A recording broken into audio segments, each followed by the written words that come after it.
Konferma oħra li l-prezzijiet tal-ikel f'pajjiżna qed jisplodu l-fuq waslet ukoll mill-Bank Ċentrali ta' Malta. Dan kif rapport ippubblikat fl-aħħar jiem juri kif dawn il-prezzijiet qed jolew brata akbar minn f'pajjiżi oħrajn taż-żona euro. Fil-fatt il-prezzijiet tal-ikel f'pajjiżna huma 1.2 punti perċentwali ogħla mill-pajjiżi l-oħrajn.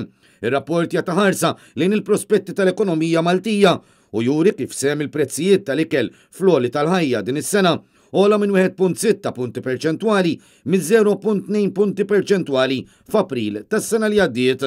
Il-Bank Ċentrali jgħid li l-akbar raġuni għal din iż-żieda fil-prezzijiet hi l-ispejjeż relatati mal-importazzjoni, hekk kif stmat li pajjiżna jimporta madwar 70% tal-prodotti tal-ikel. Dan kif kienu analizzati l-prezzijiet ta' prodotti bażiċi tal-ikel bħaċ-ċereali u l-laħam iżda wkoll l-ikel tal-annimali.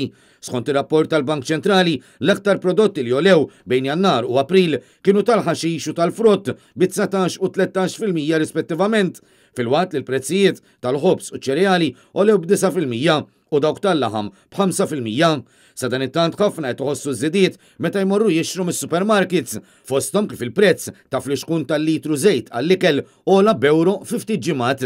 Kellim ta' kumpanija ta' supermarkets spjega lil Gazzetta Malta Today li l-prezz ta' kollox qed jola u li dan qed jaffettwa mhux ftit il-bwiet tan-nies.